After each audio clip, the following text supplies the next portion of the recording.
क्या मुख्तार अंसारी का करीबी लड़ रहा वाराणसी से लोकसभा चुनाव? क्या मुख्तार अंसारी का खास आदमी ठोक रहा प्रधानमंत्री मोदी के खिलाफ वाराणसी से ताल?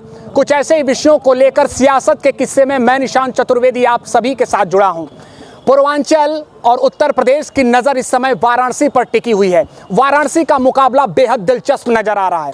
प्रधानमंत्री नरेंद्र मोदी भारतीय जनता पार्टी की तरफ से तीसरी बार वाराणसी से लोकसभा चुनाव लड़ रहे हैं। इंडिया गठबंधन के प्रत्याशी के तौर पर अजय राय वाराणसी से चौथी बार चुनावी मैदान में हैं।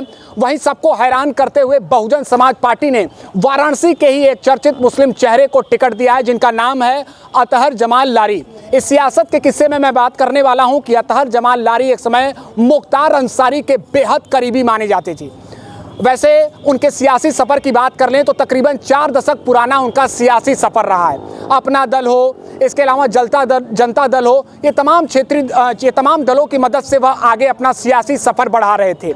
लेकिन मुख्तार अंसारी की पार्टी कौमी एकता दल से उन्होंने 2012 यूपी विधानसभा चुनाव में दक्षिणी से चुनाव लड़ा था। हालांकि इस चुनाव में उनकी हार हुई थी, लेकिन मुख्तार अंसारी ने 2013 में उन्हें कौमी एकता दल के राष्ट्रीय उपाध्यक्ष पद पर नवाजा था।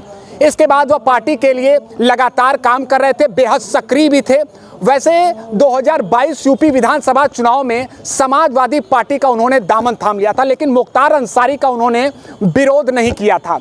2024 लोकसभा चुनाव में ठीक कुछ ही दिन पहले ही उन्होंने बहुजन समाज पार्टी का दामन थाम लिया और बहुजन समाज पार्टी ने उन्हें वाराणसी से टिकट दे दिया है। वैसे एक बात और हम आपको बता दें कि ये दावा हम इसलिए कर रहे हैं कि मुख्तार अंसारी के बेहद करीबी हैं अतहर जमाल लारी, क्योंकि खुद एबीपी लाइव से बातचीत के दौरान अतहर जमाल लारी ने यह कहा है कि मुख्तार अंसारी मसीहा थे। वह गुंडों के खिलाफ लड़ाई करते थे और गरीबों के हक की आवाज़ वो उठाते थे।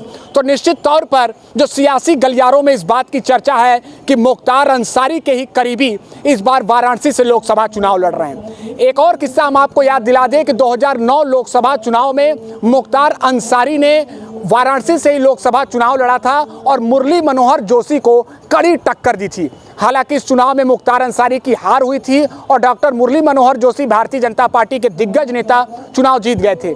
लेकिन अब कहीं न कहीं वाराणसी के सियासी गलियारों में इस बात की चर्चा है कि क्या मुख्तार अंसारी का ही एक बेहद करीबी वाराणसी से चुनाव लड़ रहा है। वैसे अब ये देखना दिलचस्प होगा कि अतहर जमाल लारी के दावों में कितना है दम, क्योंकि वो ये भी दावा कर रहे हैं कि अजय राय का जमानत जब्त होगा और मुस्लिम व अन्य वो वर्ग जो सीधे सीधे भारतीय जनता पार्टी का विरोध कर रहा है वह उनके साथ है और प्रधानमंत्री मोदी को वही सबसे कड़ी टक्कर दे रहे हैं। तो इन दावों में कितना है दम ये तो वक्त बताएगा, लेकिन बनारस का सियासी पारा इस समय बढ़ चुका है।